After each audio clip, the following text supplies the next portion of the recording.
This week on The Snack, the Oscars, Secret Lives of Mormon Wives, and TSA Chaos. This is a Dear Media production. Enjoy. Hi, guys. Hello. Raina, I am so furious because I just went into, yes, we're going to air it out this whole hour. Our first fight on air. We have our studio in this like office park. It's cooler than that, we swear. But there's all this food in the kitchen. I'm so pissed. Actually, I'm enraged. This is the second day. Today it's Giada, Giata. If you live in LA, best sandwiches. All these sandwiches being uneaten. Yesterday it was all this Mediterranean food. And there's a tiny little sign that says only for whatever the fuck company. It's inconspicuous. I would take a sandwich for sure. What are they going to do? I think we should. We pay rent here. Yes, I think we should. And no one else is eating it. No one's eating it. That's my favorite sandwich from Giada. It's like turkey with Munster and avocado. And there's this big vat of Caesar salad. Who's going to stop me? Okay, here's what I think we should do. Steal them. I think we should get a fuck ton of food. Okay. Put it in that kitchen. Reserve for girls gotta eat. Like a ton of stuff. Like just splurge and then go donate it afterwards or something. Or invite our friends over, but not waste it. I hate to waste food. But literally just fuck with them. There's two of us.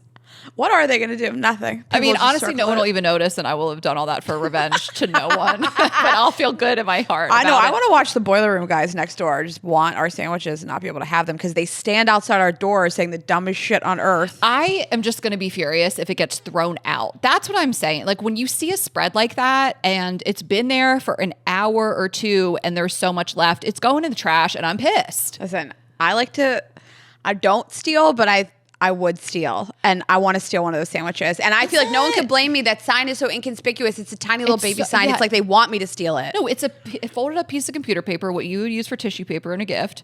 And it just says in like pen, not even Sharpie. Yet they're asking for it. They are. They are. What were they wearing? All right, well, we'll steal them. Let's wrap this up and steal those sandwiches.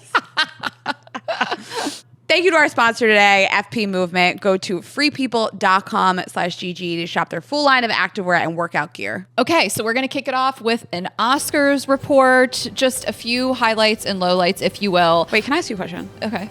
Are we done with award season? Aren't they the grand finale? I and think then so. It picks back up in the fall with like the Emmys. I think Emmys is it's in January, February. What? That's what Nikki does, right? The Emmys? The Golden Globes. You know, I will never both know. Of my partners in this life, know. like Shashank Sunday night goes, why isn't Nikki hosting this? I said same. Of course, yes, same. But I was like, because she just hosted the Golden Globes a month ago. Wait, what's the Emmys? TV. The Emmys is TV. The Golden Globes is everything. Everything. And then obviously the Grammys. Music. The Oscars is just movies. But yes, the Emmys will be September 14th, 2026. And the Emmys are my favorite because I watch so much TV. When it comes to music, it's still the VMAs for me. I don't care about the Grammys. I like both. Okay, are we having VMAs this year? Or are those canceled? Why would they be canceled? Because like they're taking MTV, everything. They're taking everything good away from us. Yeah, because we can't have We can't have anything nice. Also September. Okay, so we're at the end of the winter season. I'm just so. Why do they have an award show in September in Q3? That's ridiculous. Well, I don't understand. Q4 doesn't count. Let's try to go to the VMAs, Raina. I would like to go to everything. Okay, if we rank stuff I want to go to, it is VMAs, then the Grammys. I want music stuff first. Yep, 100%. And then maybe Nikki will invite us to... Actually, the Golden Globes. I want to go to the Golden Globes. So did you see this sketch at the end where they offer Conan O'Brien, they say, we want you to host for life? Did you see this? You didn't really watch them that much. I watched Sorry, I'm not trying to put you on blast. Okay. At the very end, they come to him. They're like, Conan, we want you to host for life. I'm like, this is Nikki coded because you know they're going to have her host Golden Globes for life. So like, we're going to have you host for life. Here's your new office, and they bring him in the office and they gas him to death. And I didn't know what was happening, but I guess it's from one battle after another. Like Shashank knew that it was a play off of that. I thought it was genius, and I wish they would have done it with Nikki. It would have been so funny. So funny. Like it felt like. Not that we've seen this before, but like, I don't know. I just felt like someone should have come up with that for the Golden Globes. Because again, her being the second time host, this is so much like you should do this forever. Yes, obviously. Yeah. Maybe they'll do it next year. Okay, I have a confession to make. Okay. Oh God, here we go. I really like usually make long lists of everything at the Oscars every year. And I go see like most of them. I have not seen any of the movies that are nominated for the Oscars except for Marty Supreme, I think. I'm also not reading anymore. Like, you're touring. I'm not doing anything. Yes, you're touring. You didn't have to do that, but you had nothing to do when you were seeing movies and reading books. The secret's out, you guys. Last year, I was seeing so many movies and reading so many books. It was like a cry for help. No, but don't you feel? I mean, I just feel like that is fulfilling. Books, I guess. When you're like in your reading era. Yeah, I don't have like capacity for other stuff. So yeah, I feel like my cup is full. Thank you for saying that. I thought you were going to be like, Raina, what the fuck? I really have not seen a lot of these this year. So I can't speak to them. Is it like a war movie? One battle after the next? One, obviously. One battle after another, I think. My brother... One battle after the next. The same thing. I wasn't shading you. My brother has texted now on the family chat and me personally to see if I've seen it. I guess he really wants me to see it. Matt and I don't always align. My brother and I have the exact same sense of humor. Our music tastes align. Our TV and movie do not always and typically actually don't align at all. And so when he tells me to watch something, like he loves Inglourious Bastards. I didn't love that. He loves Yellowstone, for an example, as a show. We don't have the same taste. Okay, men and women, different tastes. So like, I don't recommend stuff to him and vice versa. I don't know how my brother and I have anything to talk about. I mean, he doesn't really consume social media. He doesn't really watch anything. We go to their house and they don't have TV on during dinner. It's just like, I'm like, I don't like TV during dinner. I guess I take it I back. like music during dinner. Well, we talked about this. You and I don't ever have background TV Okay, on. can I kick it off with the red carpet and an issue that I had, which was not a beard in sight? Raina, I'm worried. The trend is mustache. So we had Jacob Elordi's mustache, Leo's mustache, and then Pedro Pascal took off his mustache. No, who was that? What naked man was that? This? Whose face is this? There's some people whose faces you're not meant to see. So we're not meant to see when I saw it. Pedro Pascal barefaced, it was such a jump scare. I needed a trigger warning, the same that I needed for Timothée Chalamet's goatee, but we'll get to that. But I really had to remind myself what he typically has. He just has a mustache, but even the removal of just the mustache was so jarring. It's a totally different person. And then Timothée Chalamet, like that offensively prepubescent goatee. I guess that's what he typically has, but seeing him in the all white, Kevin from the Backstreet Boys walked so he could run. Like, I hate a goatee so much. And what I will accept a goatee on is Jalen Hurts and Jalen Hurts only.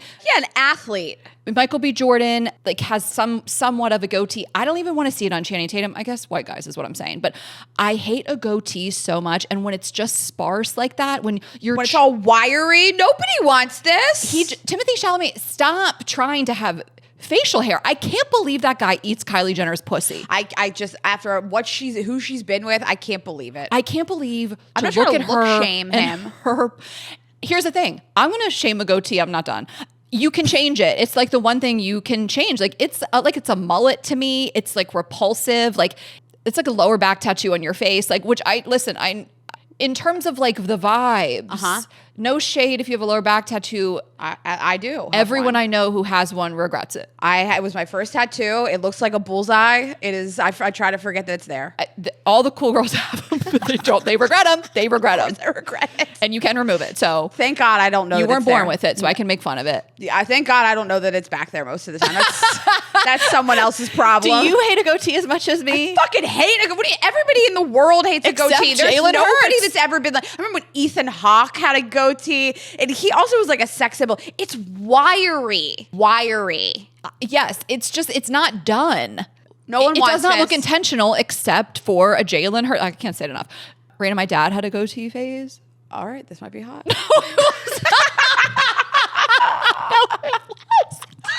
Like, it was so painful.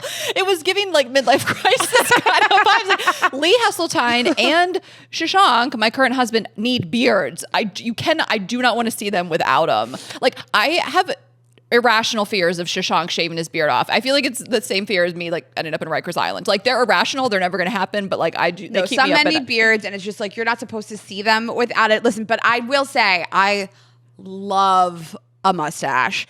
I really fuck with a mustache. And you know, I've been feeling like that since Salt Hank. I knew you were going to say it. For years. I mean, he, like the viral sandwich restaurant in New York City, our friend Hank, and I mean, I saw him on the internet in 2021 and sent his video to Jeremy, and I was like, that guy and his mustache are so hot. And I will ride it. I will. The last thing I rode was a mustache also. No. I'm currently involved at mustaches. I'm into mustaches. I like a mustache. I like the vibes. You have to have a decent jawline, because if not, you need a beard to cover that up. I also like clean shaven. My preferred is obviously what my husband has, but also heavy stubble. I am down with all of these things for the right person. Just a goatee on hardly anyone. But you're so right. Like, and this is coming in style. And I will tell you what, I think so many guys want to do it. It's Burt Reynolds, Magnum PI. I love it. It's masculine. It's Top Gun, Miles Teller. Like, I think this is the trend, or bare face. I feel like beards are on the way out, and I'm upset. They are. No, beards are on the way. It makes me feel very millennial that I've been so into beards for so long, but I have made the transition to mustaches. I'm really into them. Even Jacob Elordi, I've come around to it. I'm into it. Like, yeah. I'm highly into it. So right now, okay. I'm sexually attracted. Okay. I'm a mustache sexual. I mean, honestly, I think the best sex of my life is recently, and he has a mustache. Yeah. So you like bald with a mustache, which is crazy. No. Let's back up. I like hair with a mustache. Everybody I've been with that has a mustache has hair. Yeah. I mean, the buzz cut. His is buzz, but he used to have hair. You're right. Hank hair. Bald with a mustache. No. You look like someone drew you. No, you look like that game with the magnet. Yeah. That's what I'm saying. Someone drew that mustache on. Like, you're just like a blank canvas with like one line across your lip. No. Okay, I'm very specific. You need full beard if you're gonna be bald. Okay. I'm glad we talked about this, because I was just like, our beard's out, and please don't tell my husband. No, it's like the front tuck. I mean, it is really millennial, I think, to be into beards. No, they'll never go out of style. But so Timothée Chalamet obviously did not win for Best Actor. Can I just say, I never thought he should have or was deserving before any of this stuff. And we really enjoyed Marty Supreme, minus the ending. I never once thought this is Oscar worthy of anything. Timothée Chalamet playing a slightly more erratic version of himself, this arrogant kid. Like, Timothée Chalamet as Bob Dylan, I thought he should have been at least nominated for the Oscar. Yeah. I respect him as an actor. I never thought Marty Supreme was worthy of any Oscar. Not that I'm a connoisseur in the Oscars, but so it's just kind of interesting that he was in the running. It was this whole thing, and he was snubbed. I don't really think he was snubbed. Like, I definitely am so happy Michael B. Jordan won and Sinners won for all this stuff. And like, the female cinematographer, first woman ever to win the Oscar for Best Cinematography for Sinners. But I just thought that was interesting. Like, why was it ever a battle? One battle after the next. One battle after the next. I just think people like to see him and Kylie together. I think that like they're just going to keep nominating him for everything. I mean, he is front and center for every single award show for years now. So is Leo. Like, they're just like, put him there for the jokes. Leo also hasn't won in many, many years. He's just there. One battle after the next. I think the movie won. I don't think Leo won. But he's still in. I mean, he's just there so people can like make jokes. He's in the front. I mean, I'm just like, have these people won? They're there for the jokes. Yeah, okay, they're there for the bit. And then Michael B. Jordan went to In-N-Out after, which was just so iconic. I mean, him in In-N-Out, and he was like signing stuff. I just like love to see that. Yeah, I just love him. And then another thing I thought was crazy was this tie. Thank God, by the way, Kumail Nanjiani was like presenting it, because he was... He just started doing bits. He was like, this is actually not a joke, buckle in. Like, it was crazy to listen to him do this. And then it was for like the short something awards, the short music awards. He was like, how is this the longest acceptance speech for the shortest? But when he said we have a tie, he was like, no, I'm serious. He said, it's a tie. I'm not joking. It's actually a tie. So everyone calm down. We're going to get through this. Focus up. I was so glad a comedian was presenting this. I didn't know that was even possible. Isn't the point of awards that you give an award to one person? How could this happen? It's happened 7 times.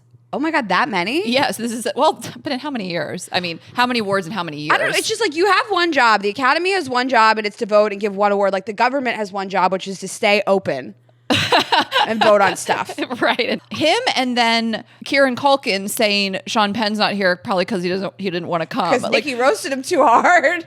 I thought these Oscars were pretty entertaining. I think that they are so boring. I usually don't even watch them. I wanted to watch for the whole Michael B. Jordan, Timothée Chalamet of it all. And then I just kind of got into it. I thought there was some shade thrown. And then this Anna Wintour moment. Oh my God, the Anna Wintour moment, the Bridesmaids reunion. I mean, it was so fun. So the Anna Wintour moment, Anna Wintour and Anne Hathaway came up to present an award. And Anne Hathaway says, would you like to read the nominees? And Anna Wintour says, thank you, Emily. I mean, the chill that went through my body, iconic. Obviously, Devil Wears Prada 2 was coming out, so this was so brilliant. But I was just thinking how incredible this is and how there are so few movies that could pull that off, that are so ingrained in our pop culture, that line just resonates worldwide, and that Anna Wintour is delivering it from a character based on her. So I looked up. It's crazy. I looked up if she's addressed Devil Wears Prada over the years, and she's just like very coolly addressed it over the years. She hasn't snubbed it or said that's like, this isn't about me. She said it was great. She said they took a fair shot like years ago. I mean, this movie's so old, but she's like addressed it. But that was the most, she delivered a line from the fucking movie. No, chill went through my body. It's one of my favorite movies of all time. I've read the book. Have you read the book? No. The book was written by her former assistant. Oh, right. So it is actually based on having worked for Anna Wintour. Yeah. So it should be like relatively accurate. I mean, I couldn't believe what I was watching. And I kind of,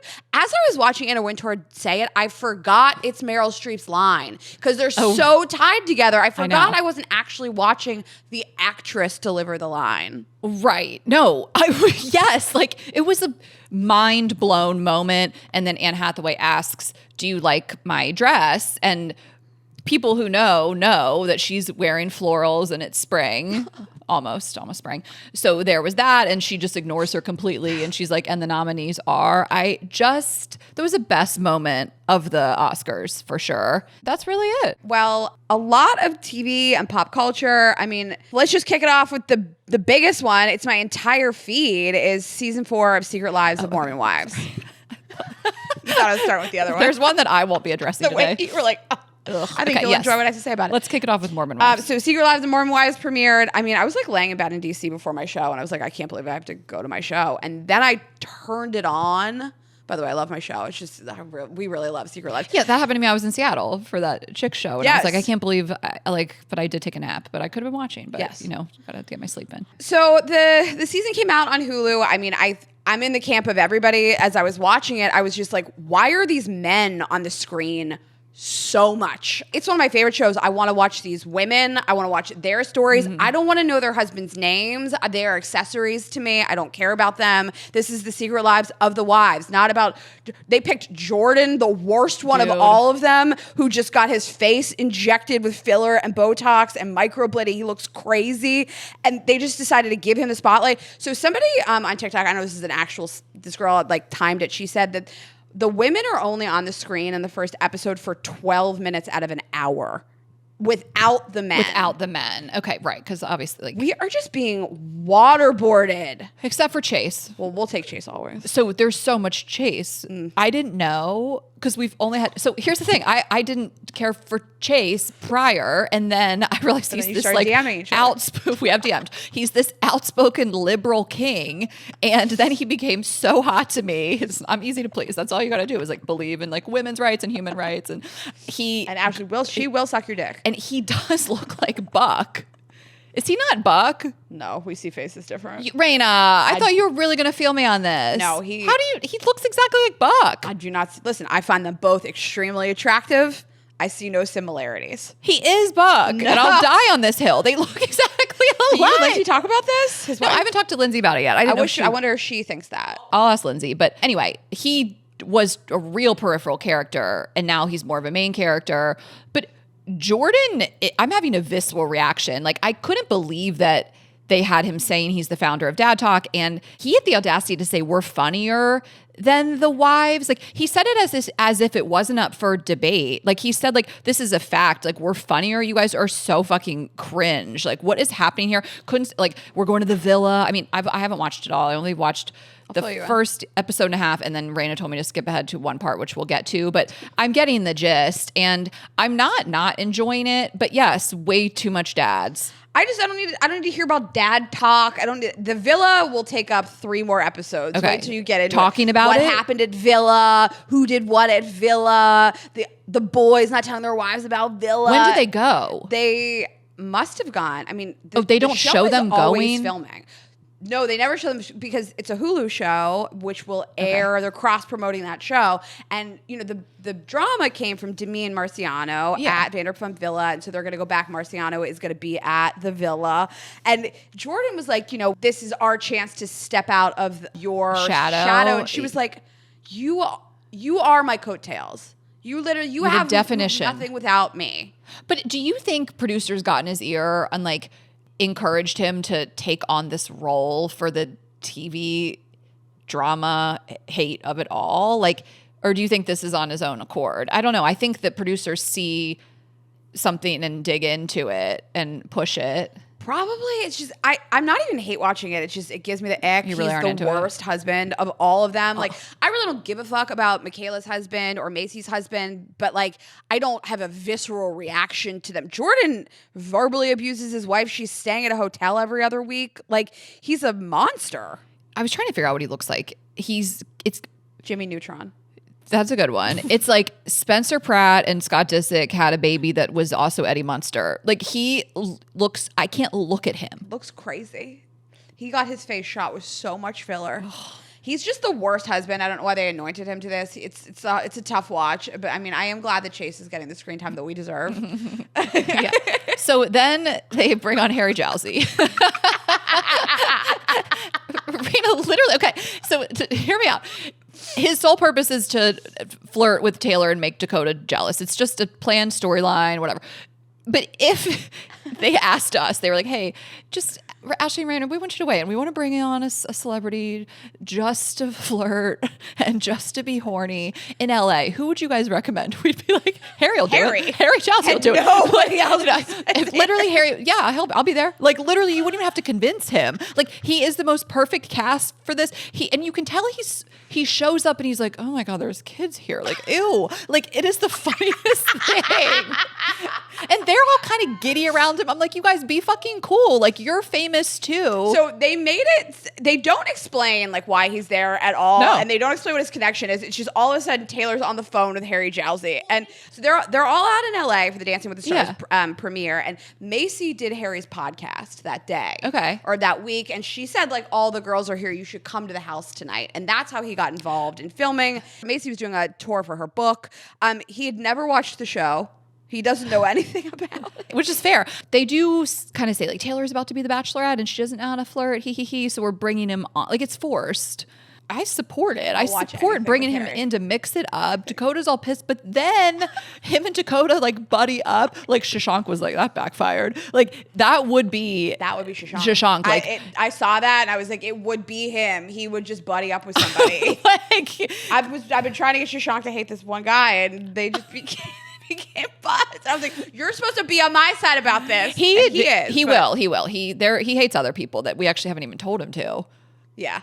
If someone does the smallest thing to you, he does hate them. But this last guy, he's like, I like him. And I'll look over, he's watching his stories. I'm like, stop, Shashank. He's liking his stuff. You're such a traitor. He's not the worst offender, though. Oh my God. No, he fucks me well. I just hate him. He's a bad person. Well, I'll get Shashank out of there. I'll rescue. But Harry Jowsey dropped one of the funniest lines I've ever heard in my life. And they said that he's like, so what's the deal here? All your husbands are here, your kids are here. And Taylor Frankie Paul's explaining how this all happened, that they used to have these orgies and swinging, and we're into polyamory. And Harry drops the funniest line I've ever heard. Is that a person? He thought polyamory was a person. What if that was your name? That's so funny. For his mind to go there. That's very funny. Polly is a cute name. Polyamory. Is this a person? We're all into polyamory. You know her? She's on selling the OC. Polyamory. That's what he said. He has an Australian accent, so he doesn't hear us as clearly. Polyamory, like bone apple tea. Yes. That was my favorite meme. It was so earnest when he asked. No, totally. Yeah, he's not making a joke. No. Okay, so are you done? Are you going to watch it? What's your status? No, Are you like really like I may not finish this? I just don't like it that much. Ugh. I don't really want these storylines with all these husbands. I know. You have like Whitney and Jen are living in LA now. Yeah. And like, Whitney, I guess, has since moved to New York. She said she's probably done with filming. And it's hard to know when people say that if they're just trying to negotiate a higher contract. But she did make a statement this week saying it might just be my time to be done. People are saying she might be on Real Housewives of New York. I mean, people are wildly speculating. I mean, she's a star now. I'm liking her character. I never thought that I would be watching this show specifically because I enjoy Whitney. It's a tough watch. Taylor is, we really liked her last season so much. You really saw her. She seemed really healed last season, and she was like really working on herself, and she was so kind to everybody, even to me. And this season, she seems to like really be going through it, and then she sleeps with Dakota, and I feel like she like lost the entire audience. And then kind of lost the plot. Like she feels like she's regressed a little. She feels messier. So it's like a bummer to see that. Maybe the fame has gotten to her a little bit. I don't know. I mean, she's got a lot of baggage. Mm-hmm. It made me laugh when she was talking to Harry and she was like, there's my baby daddy. I got another baby daddy in Utah and I'm probably going to have another baby daddy after the season of The Bachelorette. And I'm like, I don't know if that's how you flirt. I wouldn't like it if a man was saying that to me. I'd be like, I think I'm all set. That's whatever you're into, that's not a turn on for me. Most men either. Maybe like, if you're Harry Jowsey, it might be. Like he's like, I'm trying to be number 4 or like, 3, maybe. Kind of on for this one. So yeah, I don't know. I might continue it. I wasn't like hating it, but I really want to know what's up with the prominence of the dads. Like they have to know what people want, right? They do surveys and they get feedback. Like, please tell me this is not what people wanted. Every single person I've talked to or seen on the internet doesn't want this. Nobody wants this. There's not one person I've seen that's like enjoying this, and I don't understand the move to do this. Like, no one wanted more men on this show. Real Housewives has always been Real Housewives, and their husbands are accessories. And every once in a while, there'll be a franchise where people really like the husbands. And you're so right. You're so right. People don't want this. Just follow that exact model. Like, I want to see them as accessories and as husbands, not as main characters. Yeah, I didn't need to. Jordan's face. It's too much screen time for me.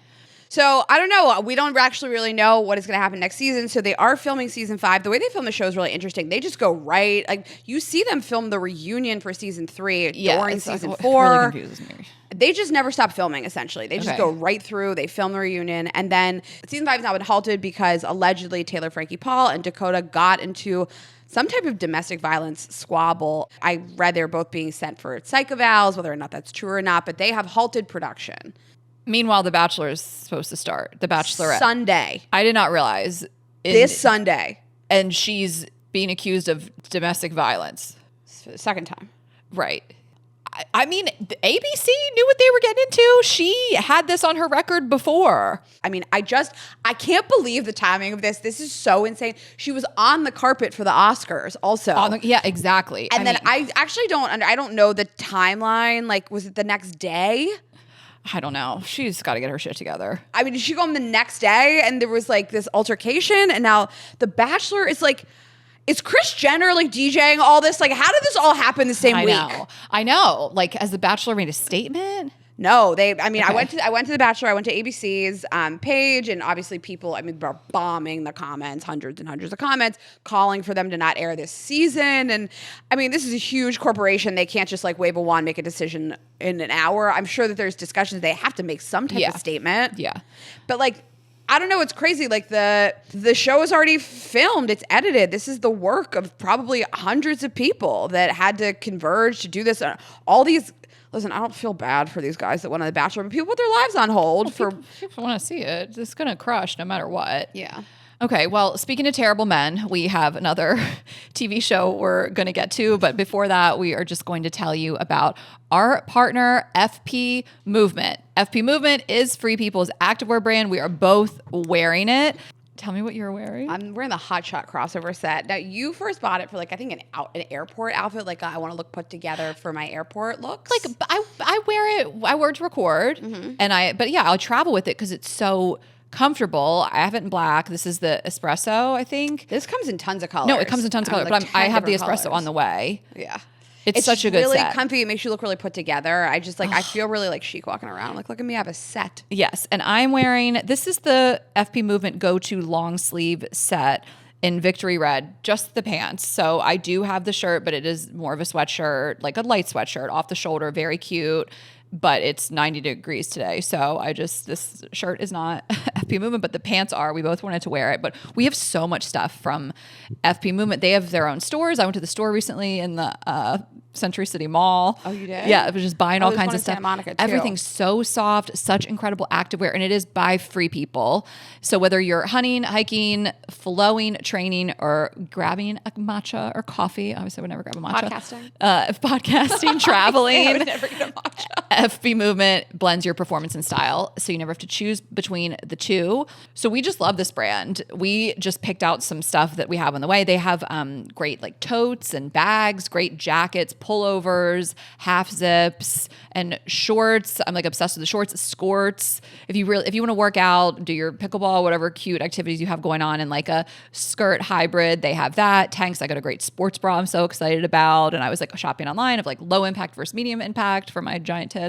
And just impact, really, because like exercise, because there's sports bras you can do yoga and you can't run in. No, I don't. Well, as somebody who doesn't exercise, you have to explain it to me. They have them all. We just love it, you guys. We are such fans, and like Raina said, if you don't work out, it doesn't matter, because this is stuff we're wearing like day to day, again, even to like travel in. So we're on a vacation, whatever you guys want to do, get into it. You can visit freepeople.com/GGE to shop their full line of activewear and workout gear. That is freepeople.com/GGE. Okay, Raina, hit us with the Manosphere. Listen, stop shading me. I wanted to watch it. I wanted to be in the culture. I said we can put it on the outline, but I refuse to watch it and give it my energy, but you can tell me about it. So Louis Theroux, he's a documentary maker. He made this documentary called The Manosphere on Netflix. It's 90 minutes. It's a quick watch. I don't think I could have digested it any longer than that. It's all these like red pill influencers that they're all built in the image of Andrew Tate. That's what they all seem like. They really hate women. It's alpha male everything. It's stack money, build wealth. They're just, it's hard to digest them, and I don't want to platform these people, so I'm not going to say their names or anything. But Louis Theroux, he got interviews with all of them, which is pretty tough to do. They're really not going to like gift their image to somebody else and have somebody else have like editing power over them. And I sort of was like, what is the point of all this going to be? Like, what is the takeaway supposed to be? And part of it, he digs into all their relationships. I mean, hurt people is part of it. I'm just like, all these people, I certainly do not feel bad for these men. They're creating a lot of harm, but all of them come from broken families 100%. And tough upbringings. They didn't come to this like, I hate women, stack wealth, alpha male version, having grown up in a healthy, stable home. But they just look so embarrassing, and it makes me laugh so hard how embarrassing they look. So, okay, is the tone mocking them? He just basically or just neutral. Lets them. The tone lets is them cook. Yes, he just kind of lets them cook. It is neutral, but like, yes, Louis Theroux is like, these people are problematic, obviously, right? Like, but he's like, I'm gonna bring your partners on and let them talk. I mean, watching them fumble, one of them, it was so funny. He films him getting into like a little altercation with his mom, and he's like so masculine, hates women, but he's like talking to his mom, and his mom's like, I ordered juice for you. And he's like, I want a juice. And she was like, I ordered a juice for you. Don't talk to me like this. And he's like, Mommy, I don't want to have a juice. I mean, you got to see the screenshot. You got to see the screenshot of him with his mom. Mommy, I don't want a juice. All right. Yeah. I mean, I've seen a couple clips against my will, and these guys are total jokes. They're not masculine in any way. They think they are. They're not. That's not what masculinity is. They're fucking pathetic. But the discourse surrounding it is that they're just grifters and they don't believe their own bullshit. And I'm sure there's a spectrum of it.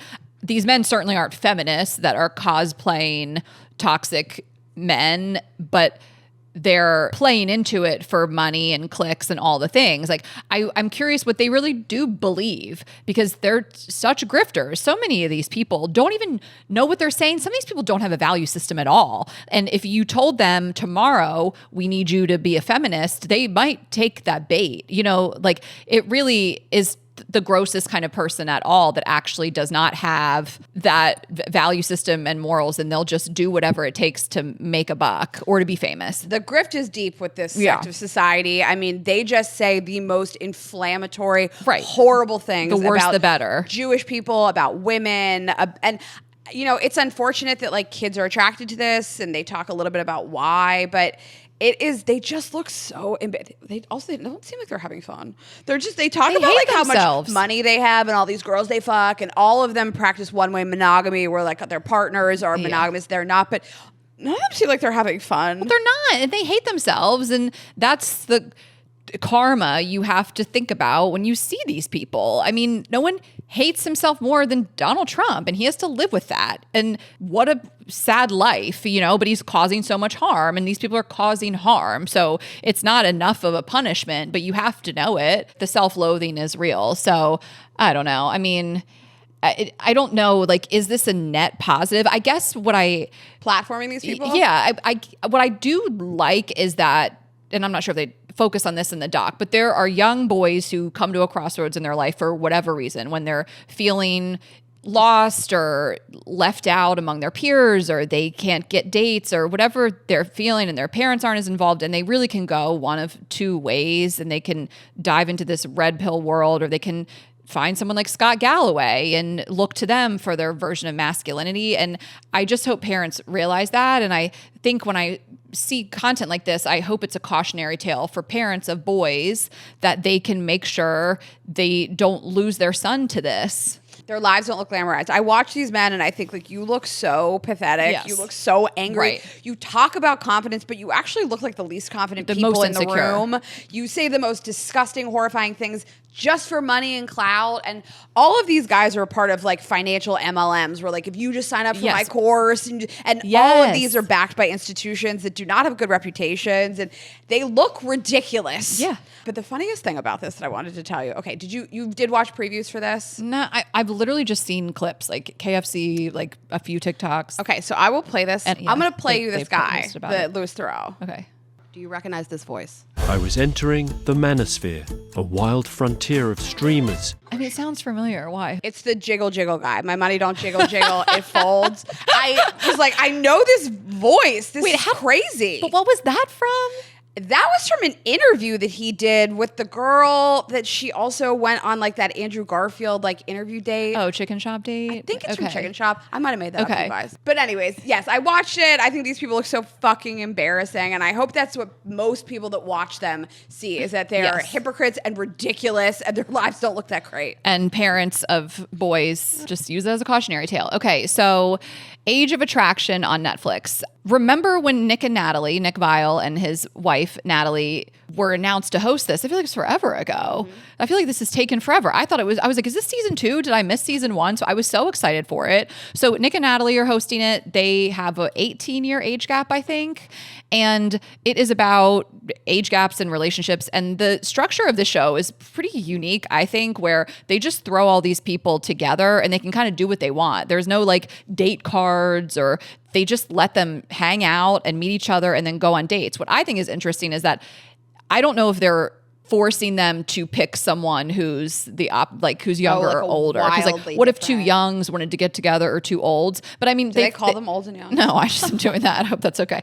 So they've picked people who like someone with an age gap. Yeah. Yes. So they've picked men that like younger women, and women who like younger men, and vice versa. And then they vibe and they talk, and then they go on these dates, and then they can decide to go into the promise room.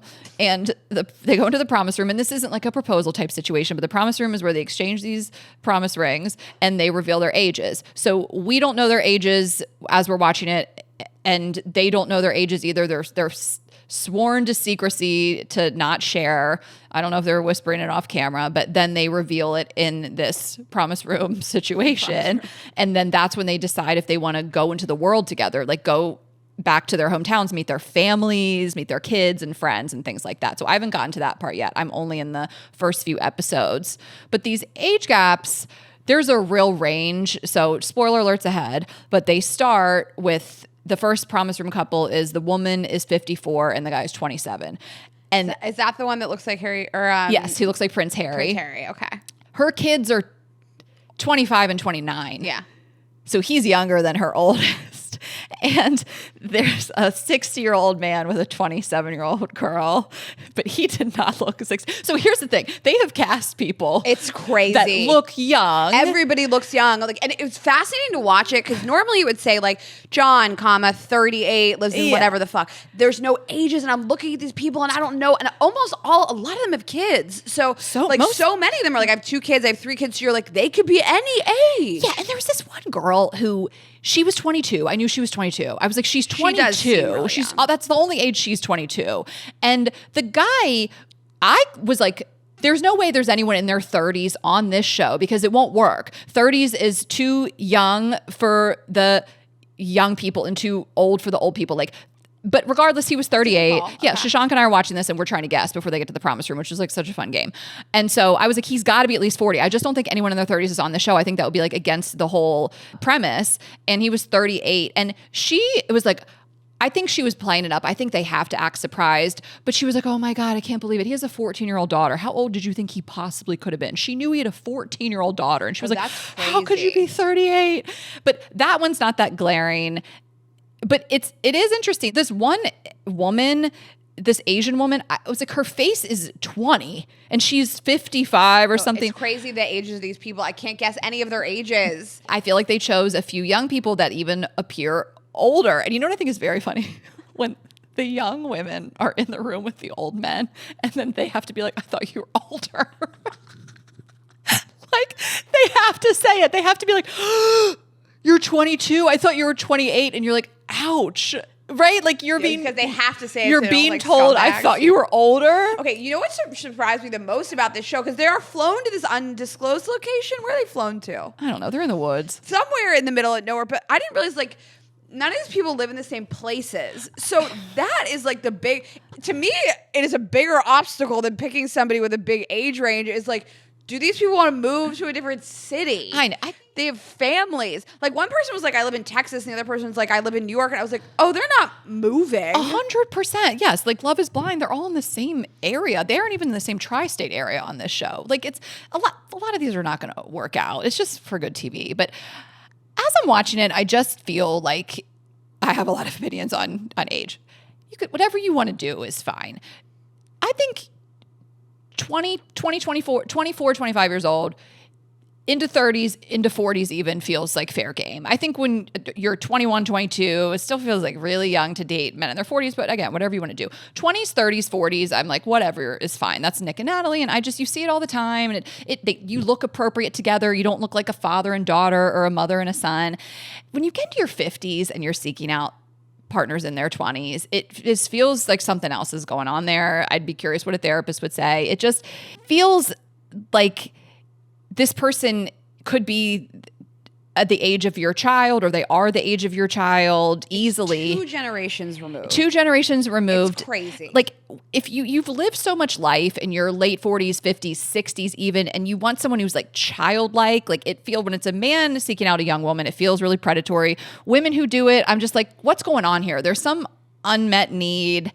And whatever you want to do is fine. If you fall in love with someone that you didn't expect, that's different. But it's just interesting to me to be 50 plus and be seeking out 20 somethings. And it gives me the ick. We talked about this before. We talked about Professor Chesko. I mean, you are seeking out somebody that can't challenge you in any way. You're seeking out somebody that doesn't have the life experience to call you out on your behavior and say, in my experience, I didn't have any boundaries when I was 22, 23, 24. I didn't know what a boundary was. I couldn't draw a boundary. I had a boyfriend who was super emotionally abusive. I couldn't name any of the behaviors. He was older than me and more experienced, and he liked that dynamic. He enjoyed that I had no input into his behavior because I didn't have the information. 100%. But also, you want someone that looks like a child. There's that whole thing too. But women, it's fascinating to me, a 50-year-old woman who is seeking out a guy in his 20s. I don't want this to be one-sided. What the fuck could you want with them? It feels like if you just want one night with them, we got how Stella got her groove back thing. Great, go off, queen. But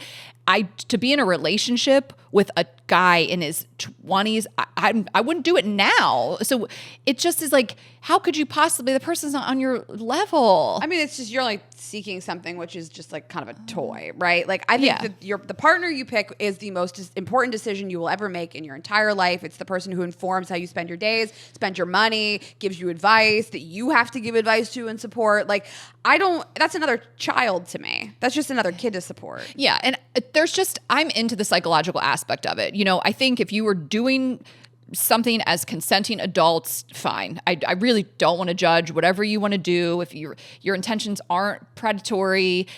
But when I see a young guy, young 20s, seeking out women who are 50 or plus, who look older, like that feels like a mom thing. Yeah. Like it's all tied into something, and this is just me being curious about it. And I think the show is a fascinating watch. And I like Nick and Natalie on it. I mean, we've had Nick on the show. We've been on his show. They're not on it too much. Like they're kind of in and out. It's like kind of a Nick and Vanessa in terms of screen time. But I think it's interesting, and you guys should check it out. Yeah, I like it. Listen, their age gap is 17 years. I don't think it's so crazy. I think they were at a very similar stage of life. They're in the same wavelength. Yes. I mean, I would never date someone who wasn't, I'm married now, but I wouldn't date someone who wasn't a millennial. I always say like cultural references, Shashank is 7 years younger than me.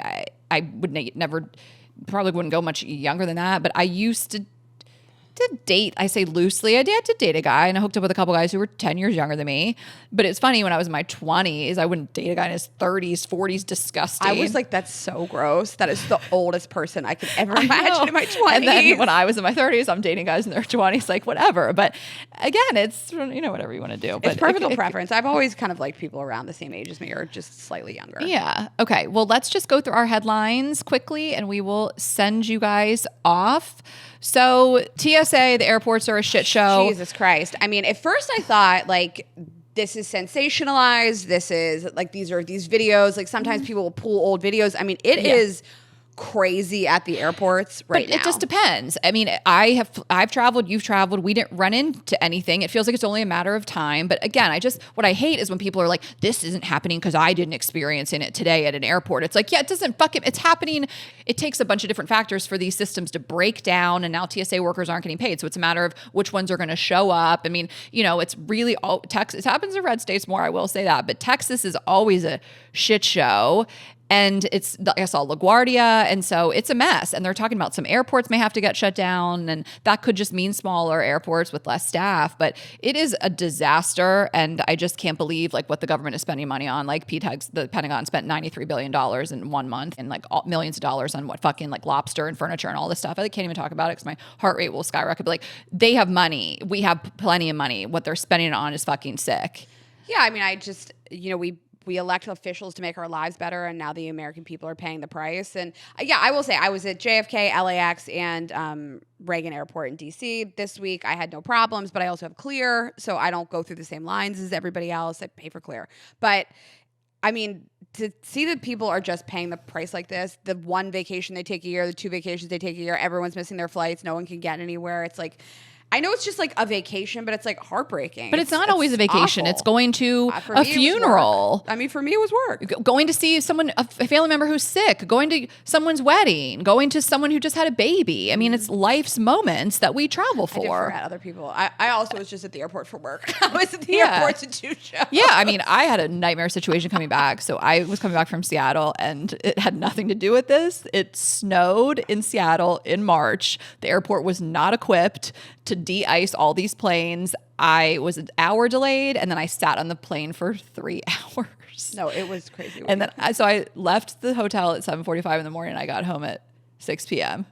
Like, it was almost a full 12-hour travel day, and so like sitting on the plane on the runway is like something else. But I was like, that's global warming. I had like a really Friday. I just like really could not talk to anybody. I didn't have the capacity to do it. I did 4 shows in 2 days. I was so tired. I was like, no one talked to me.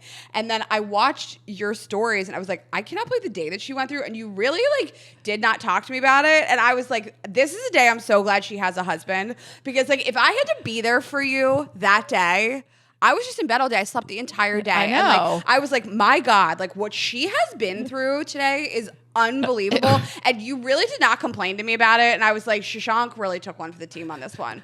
I'm sure you're complaining to him about it all day. But it's like, I don't know. Like, I'm not like, oh my God. I mean, I was posting a few things trying to keep it light. Like, shit happens. You know, I was lucky to get back. Like, I did the show with chicks in the office and none of them got back. They also sat on their plane for hours, went out to get de-iced. They ran out of de-icing fluid. Then the crew timed out and there were no flights out of Seattle. And they got a private jet. So good for them. The following day, they had to make it to a show in San Diego. They posted all about it. So they made out. But I was like, I just want to get home. And however long it is, like I was working on the plane. I was trying to make the best of it because I was like, everybody's doing their best. You know, like no one on the flight was complaining. I mean, no one was even huffing and puffing. We were all just like, it is what it is. And when we got off the plane, the flight crew was like, thank you guys for being so great. You know, like... Okay, so the next headline, Access Hollywood is canceled after 30 years, and we are on it today. We finally made it. They canceled this show, and they're like, well, come on. We got in under the gun. For the record, we were booked on this show before it got canceled. Yeah, so this is really sad. I mean, it's been so long running. Obviously, Mario Lopez, AC Slater himself, is the co-host, and Kit is who we're going to be with if you guys want to watch today. And we knew we were booked on this, and then I saw that it got canceled, and I sent it to you and our publicist. It was like, are we still on this? Like, I booked Glam. But yeah, like shows are going to keep running until like this will be the last season. Some do. I knew that Colbert got canceled and then it was going to run through the end of the season. So I assumed that it would keep running. But yeah, we made it. We finally made it onto Access Hollywood, you guys. They just had to cancel the show. That's what happened. They booked us and they were like, this show's over. That's who you guys are booking now? Yeah. All right. This headline really it made me laugh. Because once I dug into it. Lewis Hamilton smitten over Kim Kardashian's 2026 Vanity Fair Oscars party look as romance heats up. And I was like, what in the world did he do? He commented a heart eyes on her Instagram post. Smitten as romance heats up. Are you serious? It was just a heart eyes. That's it. Ugh. Okay, I feel like I would be really bad as like a super famous person because like you'd be doing stuff all the time. I would do stuff like this all the time. If that's the kind of headlines I could get for doing an emoji, I would be acting crazy in these streets. Yeah, it's so crazy though. Like we don't have enough going on. The hard eyes, it's a whole ass headline. Smitten. And lastly, we just have some celeb couple speculation. Yeah, people are saying Alix Earle and Tom Brady are done. And that Alix Earle may be dating Joe Burrow and Tom Brady may be dating Yael, Scooter Braun's ex-wife. And then Braxton, Alix Earle's ex, was allegedly spotted in New York with Sophia Colpo. That's his ex. And she basically said that he had cheated on her with Alix Earle. She, I don't know if she outright said it with her whole chest or just implied it. But then she said, it wasn't me. Okay. It does look like her. But she said it wasn't me. So all of this is speculation, but this is just like a big triangle. Also, Joe Burrow, Alix Earle was just getting into the car with him. Also, Tate McRae was in the car. Okay. So people don't be knowing. Okay. I don't care that much, but I don't anyway, care about any of these people. I know. We just wanted to tell you guys. Alix Earle and Joe Burrow seem like, I like that. Seems like a likely match. Tom Brady, that was just, it was fun to watch, but that was never gonna, that wasn't like a couple we were like shipping at all. Okay, guys, well, that is your snack. Catch us on Access Daily. To be clear, Access Daily with Mario and Kit, and that airs on NBC. It is 1 p.m. on the West Coast, 2 p.m. in most East Coast markets, but just check your local listings for NBC Access Daily. And the episode will be posted online. So if you miss it, we will post clips from it and post the segment. And we're going to be talking about some fun friendship stuff and our show, which will be here in LA with Netflix is a Joke Festival on May 7th. So you guys can get tickets to that. We're so excited. We're planning some really fun things and it's going to be like hot and sexy and funny and all the things. So get tickets at girlsgottaeat.com and follow us on Instagram at Girls Gotta Eat Podcast. Also on TikTok, Girls Gotta Eat Podcast. I am Ash Hess on Instagram and TikTok. Raina is Raina.Greenberg. RainaGreenberg.com for her tour tickets. Watch full video of these episodes on YouTube and now on Spotify. And we will see you Monday. Have a good weekend, guys. Bye.